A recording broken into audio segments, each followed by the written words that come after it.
रत्ना के पास एक वक्त काफ़ी पैसा था। वो संपन्न थी। पति का काम अच्छा चल रहा था, लेकिन अचानक पति के काम में घाटा होने लगा और इस कारण रत्ना के पास पैसे आने बंद हो गए। देख कमला, अब तो काम छोड़ दे। कैसी बात कर रही है दीदी? आपका काम तो मैं कभी नहीं छोड़ सकती। 12 साल से आपके घर से बहुत कमाया, इतना कि खुद का घर बना लिया, गाड़ी ले ली। आपका घर तो मेरे लिए लकी है। लेकिन अब मेरे पास पैसे नहीं है। मैं तुझे पैसे नहीं दे सकती हूँ। जो पैसा मैं तुझे देती हूँ उससे मैं घर की साग सब्जी ले आया करूँगी। अब तो जीवन बड़ा परेशानी भरा हो गया है। कमला, तू कोई और घर देख ले। कैसी बात करती दीदी? मेरे बुरे वक्त पर आपने साथ दिया तो क्या मैं नहीं साथ देगी आपकी बुरे वक्त पर? मैं हूँ ना, और मुझे विश्वास है कि भैया का काम जल्दी से चल पड़ेगा। सब ठीक हो जाएगा दीदी। कब होगा क्या पता। मैं पैसे नहीं दे पाऊंगी तुझे। अरे कोई बात नहीं ना दीदी, मैंने पैसे मांगे क्या आपसे? रत्ना के घर कमला काम करना चालू रखती है। एक दिन, दीदी बर्तन नहीं है मांजने के लिए? हाँ, वो क्या ना, कल खाना ही नहीं बना। कोई बात नहीं, तू जा। मैं झाड़ू लगा देती हूँ दीदी। कमला झाड़ू लगा रही थी कि रत्ना की पड़ोसन बाहर से देख लेती है और वो अंदर आ जाती है। अरे निशा, तू कैसी है? सुना तेरे पति का कामकाज नहीं चल रहा है, बच्चों की स्कूल की फीस भी नहीं दे पा रही हो। अरे इतनी ही भूखमरी फैली है तो घर का काम खुद क्यों नहीं करती? नौकरानी की ठाट भी ले रही हो और बाहर रोना भी मचा रखा है। रत्ना कुछ नहीं कहती, लेकिन कमला बोल पड़ती है। मैं काम कर रही हूँ तो आपके पेट में क्यों दर्द हो रहा है? जीवन भर तो आपने खुद को नौकरानी बनाकर रखा। इतना पैसा भरी हो, लेकिन काम वाली को कुछ नहीं देती। दीदी के दिन अच्छे थे तो मेरे लिए उन्होंने कितना कुछ किया। मेरे बच्चे आज पढ़ लिख कर खड़े हैं तो रत्ना दीदी की वजह से। और हाँ, मैं यहाँ काम करूँगी, जिसको कहना है कहे। रत्ना निशा और काम वाली कमला की बात सुनकर रोने लगती है। अगले दिन कमला देर से आती है। कमला, मैंने काम कर लिया है, तू जा। वैसे देर क्यों हो गई? कुछ नहीं दीदी, वो बेबी की स्कूल गई थी ना। रत्ना को हैरानी होती है कि उसकी नौकरानी उसके बच्चे के स्कूल क्यों गई। दीदी, मैंने बेबी की पूरे साल की फ़ीस भर दी है, अब आप चिंता ना करना, ठीक है दीदी? अरे लेकिन तेरे पास इतने पैसे कहाँ से आए? दीदी, मैंने अपनी बेटी की शादी के लिए कंगन बना कर रखे थे, बेच दिए वो। रत्ना को बहुत दुख होता है। कैसी बात कर रही है कमला? क्यों किया तूने ऐसा? क्योंकि मुझे भैया की आदत पता है, वो बहुत मेहनत कश है। आज नहीं तो कल दीदी वो सब ठीक कर देंगे। और मेरी बेटी की शादी को तो कम से कम 10 साल है, सब ठीक हो जाएगा तो वापस ले लेंगे। रत्ना कमला का हाथ पकड़ लेती है। कमला भी मालकिन को सहारा देती है कि वो है। फिर एक रोज़, सुनिए ना, क्यों ना ये घर बेच देते हैं? जो पैसे आएंगे उससे आप फिर से बिजनेस को ठीक करने में लगा देना। अरे नहीं, एक छत है, वो भी चली गई तो गलत हो जाएगा। नहीं, वैसे भी 2 लाख से ज़्यादा नहीं चाहिए। कर रहा हूँ मैं कोशिश। ठीक है, तो फिर एक काम करते हैं, रिश्तेदारों से मदद मांगते हैं। हाँ, मैं बुआ और मामा दोनों से बात करता हूँ। एक साथ नहीं तो थोड़ा थोड़ा दोनों कर दे। बुआ को महेश फ़ोन करता है। अरे महेश, क्या हो गया? सुना बड़ा नुकसान झेल कर बैठा है तू। भाई, बड़ा बुरा समय होता है पैसे के बिना। हाँ बुआ, इसलिए तो फ़ोन किया है। वो क्या है ना, कुछ पैसे की ज़रूरत थी, दे देती तो। अरे कैसे बात कर रहा है? मेरे पास कहाँ पैसे हैं? सारे पैसे तो घर बनाने में लग गए। तेरे फूफा के पास भी नहीं है। अच्छा चल, रखती हूँ। ऐसे ही दोनों मियाँ बीवी ने कई जगह से पैसे मांगने की कोशिश की, लेकिन कहीं से पैसे नहीं मिले। क्या करे, कुछ समझ में नहीं आ रहा। तभी कमला आ जाती है, हाथ में पैसे लेकर। ये पैसे, इतने पैसे कहाँ से आए कमला? दीदी, वो मेरा आदमी गुजर गया ना, तो उसकी जीवन बीमा के पैसे आए थे, मैंने रखे थे, लेकिन आप ले लीजिए, काम बन जाए तो वापस कर देना। रत्ना पति की ओर देखती है। पति जिसे किसी भी हालत में पैसे चाहिए थे, रत्ना को पैसे ले लेने का इशारा करता है और वहाँ से चला जाता है। कमला तू क्या बनकर आई है हम लोगों के घर के लिए? अरे क्यों करती है इतना? हम गरीब हैं, न जाने तेरा ये कर्जा कब तक लौटा पाए। लौटा दोगी दीदी बहुत जल्दी, क्योंकि मैं जानती हूँ जहाँ ईमानदारी होती है वहाँ लक्ष्मी का वास ज़रूर होता है। रत्ना कमला को बहुत मानने लगी थी। वो उसके साथ घर के काम में हाथ बटाती, घर देखती।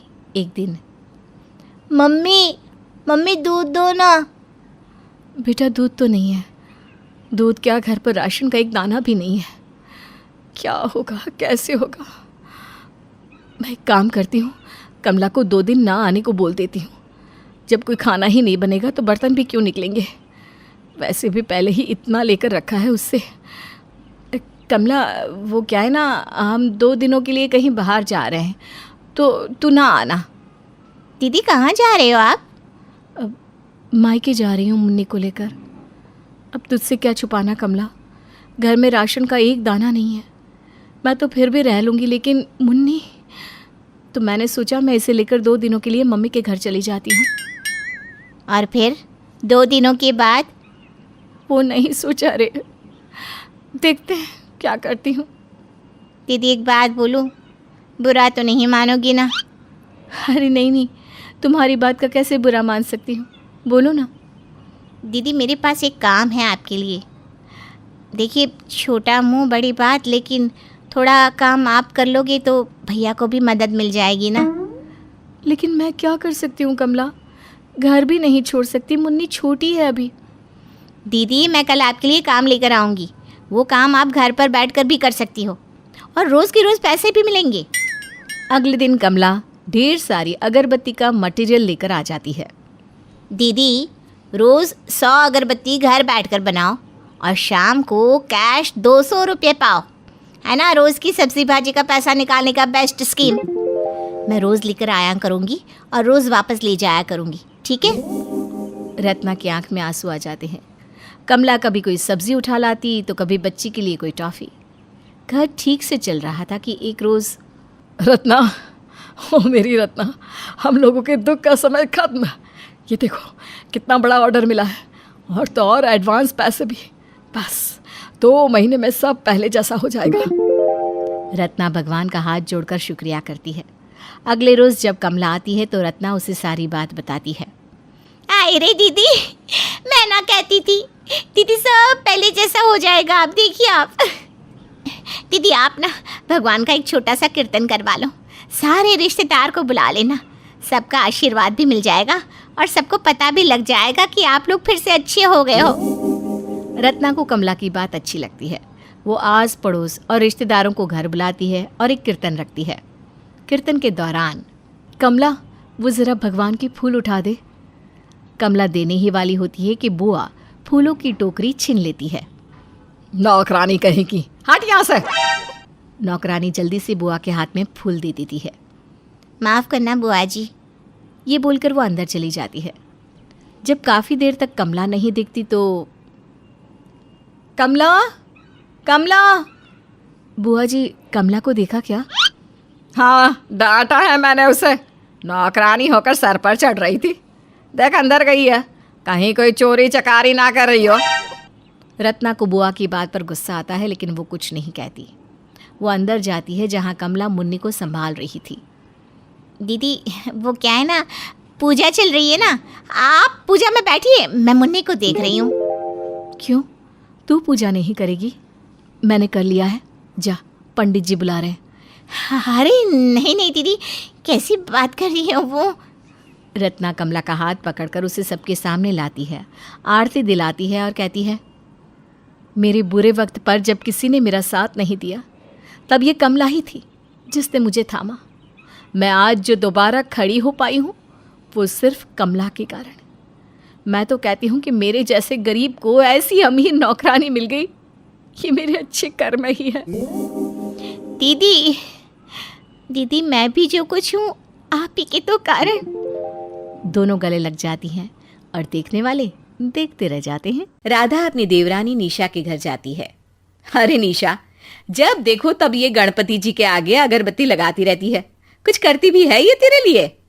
क्यों नहीं करती दीदी, ये तो मशहूरी है बुद्धि देने के लिए। हाँ तो कौन सी बुद्धि मिल गई तुझे? कहती हूं कि ये झोपड़ी छोड़कर मेरे साथ महल में चल, आराम से चैन की जिंदगी जी। लेकिन नहीं जी, सारा दिन ये लड्डू बनाकर बाजार में बेचती फिरती है और फिर 4 पैसों से घर चलाती है। दीदी, खुददारी की जिंदगी महलों के ऐशो आराम से कहीं बढ़कर है। मुझे अच्छा नहीं लगता जब मेरे पति अपने ही सगे भाई के घर नौकरों की तरह काम करे और सर्वेंट हाउस में रहे। अरे तो क्या करे, अब ससुर जी की ही इच्छा थी कि छोटे को कुछ ना दिया जाए, तो मैं क्या करूं? जाओ स्वर्ग में जाकर ससुर जी और सास जी से बात करो कि जो सारा रुपया पैसा कमाया इनके यानी अपने बड़े बेटे के नाम क्यों कर गए। ये बोलकर राधा वहां से चली जाती है और निशा गणेश जी के सामने बैठकर रोने लगती है। ईश्वर, मुझे बहुत पैसों की चाह नहीं है। मैं नहीं चाहती कि मैं रोज पकवान खाऊं, लेकिन क्या मेरे नसीब में सारी जिंदगी मेहनत मजदूरी लिखी है। मैं अपने बच्चों को सही शिक्षा देना चाहती हूँ। अरे निशा, क्या भगवान जी को भी कुछ बताने की जरूरत है? गणेश जी तो सबके मन की बात जानते हैं, वो विघ्नहर्ता है, जल्द ही सब कष्ट हमारे भी दूर करेंगे। दोनों पति पत्नी गणेश जी की आरती करके सो जाते हैं कि उसी रात उन लोगों के दरवाजे कोई दस्तक देता है। निशा दरवाजा खोलती है तो सामने एक बुजुर्ग आदमी खड़े होते हैं। इतनी रात को आप कौन हैं और इतने परेशान क्यों दिख रहे हैं? अब मेरा नाम गणपत राव है, मैं पास के गांव का ही व्यापारी हूँ। मेरा मवेशियों के चारा का काम है, लेकिन रात को मेरी गाड़ी खराब हो गई जिससे मैं चारा लेकर अपने शहर जा रहा था। क्या ये सारा चारा मैं आपके घर के अंदर रख दूं? मवेशियों के चारों से तो गंदी बदबू आती है और मेरे बच्चे सो रहे हैं। पर कोई बात नहीं, मैं अभी घर में अगरबत्ती जला देती हूँ और घर को अगरबत्ती से महका देती हूँ। लेकिन आप कल जल्द से जल्द ये गंदा चारा ले जाना। वैसे भी हमारे घर खुद गणेश जी विराजमान हैं। उनकी आरती और प्रसाद से पहले मैं पूरा घर साफ करूँगी। हाँ हाँ बहन, बहुत बहुत शुक्रिया। फिर क्या था, वो आदमी कुछ ही समय में पूरा का पूरा घर चारे से भर देता है और वहाँ से चला जाता है। अरे निशा, हम तो माला माल हो गए, तेरी सारी इच्छाएं पूरी हो गई। हे गणपति बप्पा, ये तो कमाल हो गया, कमाल। निशा आँख खोलती है और देखती है तो सारा घर सोने से भरा है। रात को कोई आया था क्या? हाँ, गणपतराव नाम का एक आदमी आया था। मैंने उसका सारा चारा घर में रखवा लिया। बेचारा व्यापारी था, कहीं नुकसान ना हो करके मैंने उसके सामान को एक रात को अपने घर में रखने के लिए हाँ कर दिया था। गणपतराव यानी साक्षात गणपति महाराज तेरे घर पर तुझे दर्शन दे गए निशा। ये सब उनका आशीर्वाद है। और इसके बाद दोनों का जीवन बदल जाता है और वो महल से घर में सारी सुख सुविधा के साथ रहने लगते हैं। तभी एक दिन राधा आती है। अरे निशा, वाह जी वाह, क्या ठाठ बाट, लगता है कोई लॉटरी लग गई। अरे नहीं नहीं, लॉटरी कैसी, वो तो गणपति जी आए थे, वही दे गए हैं ये सारा। अरे भाई वाह वाह वाह निशा, वैसे मैं कोई बच्ची तो नहीं हूं, जरा बताना तो कैसे गणपति जी आए थे तेरे घर पे। निशा उन्हें सारी बात बता देती है कि कैसे वो एक दिन गणपति महाराज के सामने अपनी परेशानियां रो रही थी और उस रात कैसे उनके घर में वो आए और क्या क्या हुआ। अच्छा, अरे छी छी छी छी, जानवरों का चारा तूने अपने घर में फैला लिया, छी छी छी छी। पर चल कोई ना, अगर वो सुबह सोना बन जाता है तो मैं भी मैनेज कर लूंगी। अगले दिन राधा अपने घर में गणपति जी की मूर्ति के सामने अपना दुखड़ा रोकर सो जाती है। रात को उसे नींद नहीं आती है, बार बार दरवाजे की तरफ देखती है। अरे आ भी जाओ गणपति बापा, कब से इंतजार कर रही हूँ। तभी राधा के घर भी दरवाजे की घंटी बजती है। अरे वाह वाह वाह, आ गए, सोने का भंडार लिए गणपति जी आ गए। राधा दरवाजा खोलती है, सामने एक आदमी खड़ा होता है। मेरा नाम गणपत राव है और मैं। राधा बीच में ही बोल पड़ती है। हाँ हाँ, आपका सारा चारा मेरे महल में फैला दीजिए। मैं तो कहती हूँ किचन गार्डन हर जगह, अब बदबू की भी कोई फिक्र नहीं है। हाँ, वो आदमी उसके पूरे घर में जानवरों के खाने का सड़ा गला और बदबूदार चारा उसके घर में फैलाकर चला जाता है। अगली सुबह राधा का पति, हे भगवान, उल्टी कर करके मेरी तो हालत खराब हो गई। अरे पूरे घर में कौन कमबख्त इतना सारा जानवरों का सड़ा चारा फैला गया है। कीड़े लगे उसे जिसने मेरे घर का दरवाज़ा खोला। छी छी छी छी छी। राधा सारे घर में गंदगी देखकर दंग रह जाती है। हे भगवान, छी छी छी, ये क्या? निशा का घर तो सोने से भर गया और मेरा, हे भगवान, तुम तो बड़े स्वार्थी निकले। भक्तों में भी भेदभाव, अरे काहे के भगवान। तभी वहाँ निशा और उसका पति आ जाते हैं। अरे भाभी, भगवान को नहीं, पहले अपने कर्मों को कोसो। पहले तो धोखे से पिताजी की सारी जायदाद खुद हड़प ली, हम लोगों को खुद के ही घर में नौकर बना दिया। भोली भाली निशा से उसकी कहानी तो सुन ली, लेकिन भगवान के प्रति उसकी भक्ति नहीं देखी। अब राधा समझ चुकी थी, गणपति बप्पा अपने भक्तों के साथ उनके हर सुख दुख में है। बस ज़रूरत है तो दिल से उनकी भक्ति और जोर से कहने की, गणपति बाप्पा मोरिया। रचना की शादी अगले महीने भोपाल के अजय से होने वाली है। रचना अपने परिवार के साथ एक छोटे से शहर में रहती है। स्वभाव से वो काफी सीधी सादी और भोली है, इसलिए उसकी मम्मी उसे शादी से पहले कुछ जरूरी बातें सिखा रही है। रचना बेटी, अब तुम ससुराल जाने वाली हो और हर घर के कुछ नियम कानून होते हैं जो तुम्हें जल्द से जल्द समझने जरूरी है। लेकिन मेरे पास एक गजब का नुस्खा है जो हमेशा काम आएगा। वो क्या है मम्मी?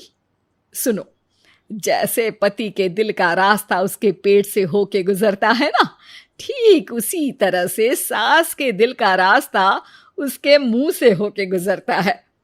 मैं समझी नहीं मम्मी। अरे मेरी भोली बेटी, मेरा मतलब यह है कि सास जो कुछ भी बोले वो बिना कोई सवाल किए मान लेना। इससे सास भी खुश हो जाएगी और नए घर में तुम्हें कोई भी दिक्कत नहीं आएगी। ओह अच्छा मम्मी, मैं आपकी बात समझ गई। और बेटा तो खाना बनाने में थोड़ी कमजोर है, इसलिए ये रेसिपी बुक ले। इसमें से देख देख के अपने ससुराल वालों को नए नए पकवान खिलाना। शादी होने के बाद रचना अपने ससुराल आ जाती है और अपनी माँ की सिखाई हुई बातें याद करने लगती है। अरे बहू, जरा इधर तो आना। जी सासू माँ, आपने बुलाया? हाँ बहू, जरा मार्केट जाके 1 डजन केले तो लेकर आ जाओ। जी सासू माँ, मैं अभी मार्केट जाकर 1 डजन केले लेकर आती हूँ। रचना घर से मार्केट के लिए निकलती है कि तभी सास पीछे से जोर से आवाज लगाती है। अरे बहू, साथ में आम और तरबूज भी लेते आना। जी सासू माँ। रचना मार्केट जाकर 1 डजन केले लेती है और सोचने लगती है, सासू माँ ने ये तो बताया नहीं कि आम और तरबूज कितने लाने हैं। अरे मैं भी कितनी पागल हूँ, 1 डजन केले कहे हैं तो आम और तरबूज भी तो 1-1 डजन ही होंगे ना। वाह रचना वाह, तुम्हारे दिमाग का तो जवाब नहीं। अब तो सास के मन की बातें भी समझने लगी हो तुम। घर जाते जाते रचना केले के साथ साथ 1 डजन आम और 1 डजन तरबूज भी ले जाती है। सासू माँ, मैं आ गई और ये देखिए सारा सामान भी ले आई हूँ। सास कमरे में इतने सारे तरबूज देखकर हैरान हो जाती है और बहू से कहती है, अरे मेरी भोली बहू, 1 डजन तरबूज क्या पूरे मोहल्ले के लिए लाई हो? कब तक खाएंगे हम इतना सारे तरबूज? पर सासू माँ, आप ही ने तो कहा था। अरे बहू, मैंने 1 डजन केले कहे थे, 1 डजन तरबूज नहीं। पर सासू माँ। अरे जाओ, जाके अपना काम करो। अगले दिन बहू बैठे बैठे अपनी माँ की दी हुई रेसिपी बुक में से कुछ पढ़ रही होती है, तभी उसकी सास वहां आ जाती है। अरे क्या कर रही हो रचना बेटी? कुछ नहीं सासू माँ, सोचा आज कुछ नई डिश बनाऊं, इसलिए रेसिपी बुक पढ़ रही थी। अरे वाह बहू वाह, काफी अच्छा ख्याल है तुम्हारा। लेकिन एक बात ध्यान में रखना, इन किताबों में अक्सर कई प्रिंटिंग की गलतियां होती हैं, इसलिए खाना तैयार करने से पहले अपने दिमाग का भी इस्तेमाल करना। सिर्फ किताब के भरोसे मत रहना। जी सासू माँ, आपका हुक्म सर आंखों पर, मैं पूरा ध्यान रखूंगी। अरे यह हुई ना बात। अगले दिन रचना का पति उसकी माँ के सामने कहता है, माँ, मैं सोच रहा था कि रचना को भी अपने ऑफिस में जॉब पर लगवा दूं। तुम्हें तो पता ही है महंगाई कितनी बढ़ गई है, दोनों कमाएंगे तो अच्छे से रह पाएंगे। हाँ बेटा, बहुत सही सोचा है तूने। वैसे भी बहू पढ़ी लिखी है, तो अपने बॉस से बात करके इसकी नौकरी लगवा दे। रचना, तुमको कोई दिक्कत तो नहीं है ना बेटा? नहीं नहीं सासू माँ, आपने कहा तो मैं कैसे मना कर सकती हूँ। आप जो कहेंगी मुझे वो मंजूर है। अब तो ठीक है, मैं कल बॉस को अपने घर खाने पर बुलाता हूँ। रचना के हाथ का खाना खाएंगे तो इम्प्रेस होकर तुरंत मान भी जाएंगे। अगले दिन सास अपनी बहू से कहती है, और बहू, क्या सोचा है फिर? आज क्या बनाओगी तुम? सासू माँ, मेरी तो कुछ समझ में ही नहीं आ रहा, आप ही कुछ बताइए ना।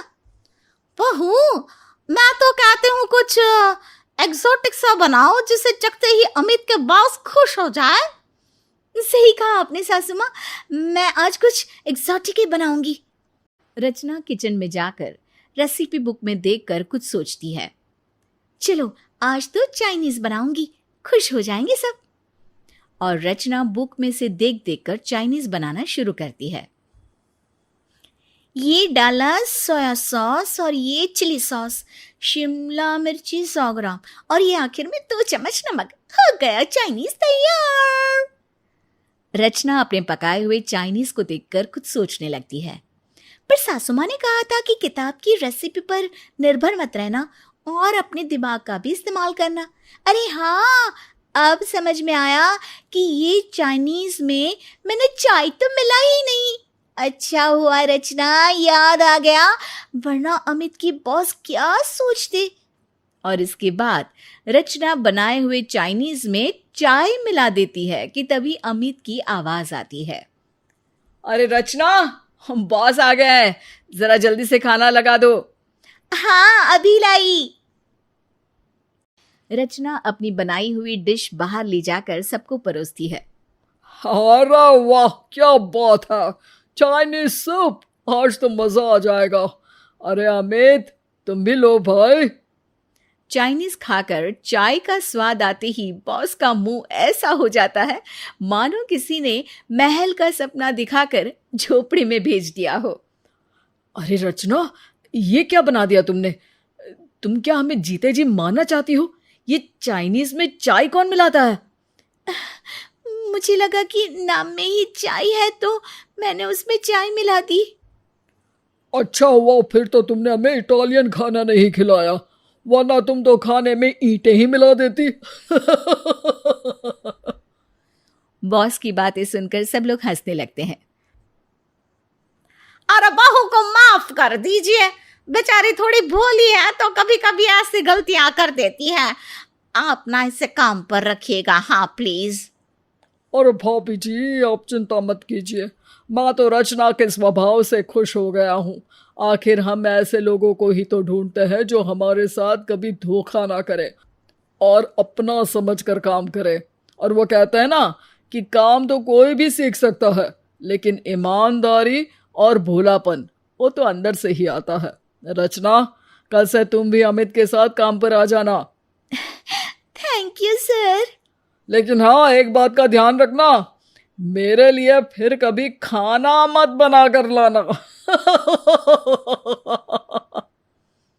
बॉस की बात सुनकर दोबारा सब हंसने लग जाते हैं और इस तरह से भोली भाली रचना शेफ बनते बनते अपने पति के साथ नौकरी करने लगती है। दादी, दादी देखो, आज मैंने ड्राइंग बनाई है।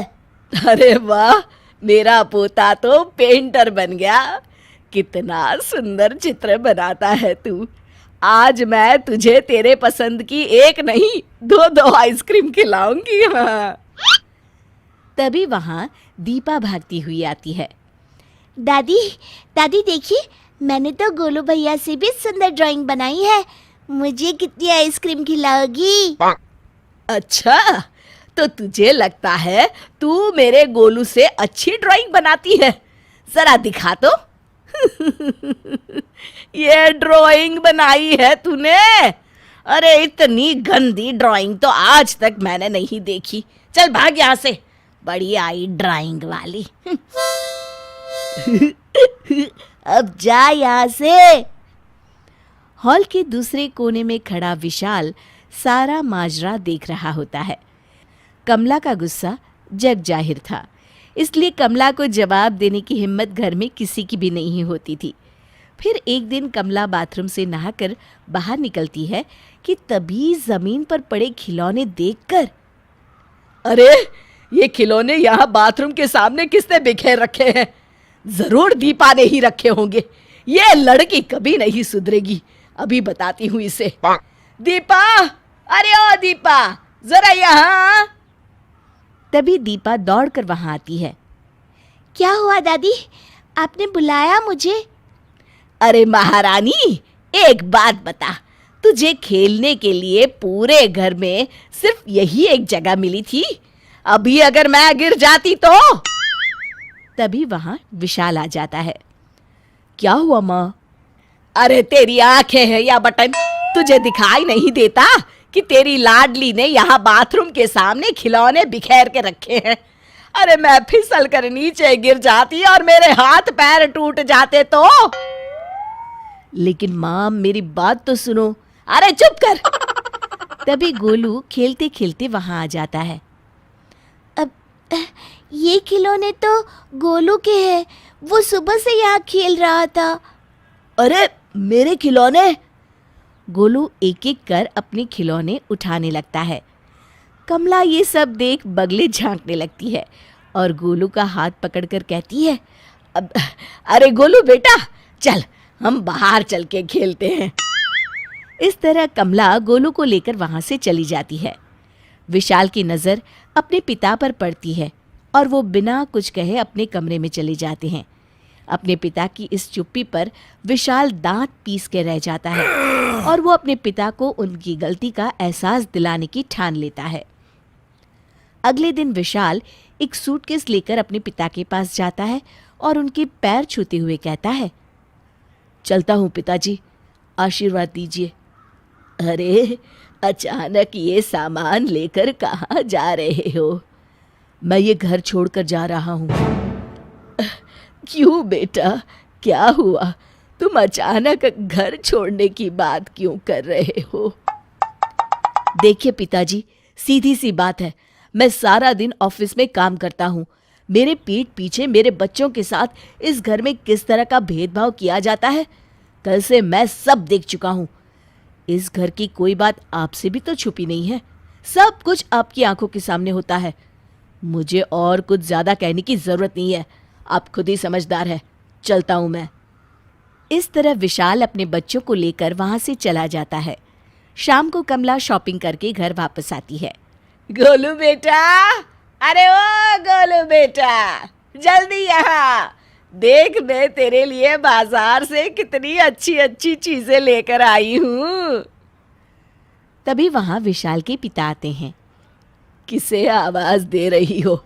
अब इस घर में कोई नहीं है, सब चले गए। क्यों जी, कहाँ चले गए? तुम्हारी रोज रोज की आदत से तंग आकर विशाल दोनों बच्चों के साथ हमेशा के लिए ये घर छोड़कर चला गया है। एक बात याद रखना, ये सब तुम्हारी वजह से हुआ है। अब बैठकर इस घर की दीवारों पर अपनी धौंस दिखाओ। कमला अपनी गलती के लिए सर पकड़कर बैठ जाती है। शिक्षा, बेटे और बेटी में कभी भेदभाव नहीं करना चाहिए।